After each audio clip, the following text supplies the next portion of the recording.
43-ാം ദശകം ആരംഭിക്കുകയാണ് നാരായണീയത്തില്. തൃണാവർത്തൻ എന്ന അസുരന്റെ കഥയാണ് നമ്മളിതിൽ പറയാൻ പോകുന്നത്. ത്വമേകദാ ഗുരുമരുത്പുരനാഥ ബോധം ഗാഢാതിരൂഢഗരിമാണമപാരയന്തി മാതാ നിധായ ശയനേ കിമിദം വദേതി ധ്യായന്ത്യജ്യേഷ്ഠത ഗൃഹേഷു നിവിഷ്ടശങ്കാ. തൃണാവർത്തൻ എന്ന അസുരനെ കുറിച്ചാണ് ഈ ദശകത്തിൽ നാം പറയാൻ പോകുന്നത്.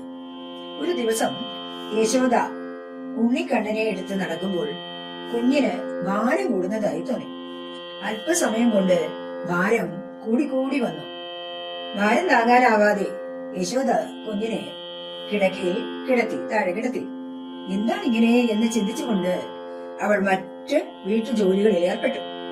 ജോലി ചെയ്യുമ്പോഴും യശോദ കുഞ്ഞിനെ കുറിച്ച് മാത്രമാണ് ചിന്തിച്ചത്. നമുക്കും ഇത് അനുകരിക്കാവുന്നതാണ്.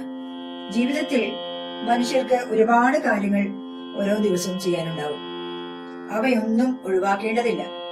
തങ്ങളുടെ ജോലികളിൽ ഏർപ്പെടുമ്പോഴും മനസ്സ് ഭഗവാനിൽ തന്നെ ഉറച്ചിരിക്കാനുള്ള ഒരു അഭ്യാസം ആർക്കും നേടാവുന്നതാണ്.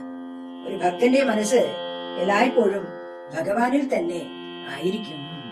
ത്വമേകദാ ഗുരുമരുത്പുരനാഥ ബോധം ഗാഢാതിരൂഢ ഗരിമാണമപാരയന്തി മാതാ നിധായ ശയനേ കിമിദം വദേതി ധ്യായന്ത്യജ്യേഷ്ഠത ഗൃഹേഷു നിവിഷ്ടശങ്കാ.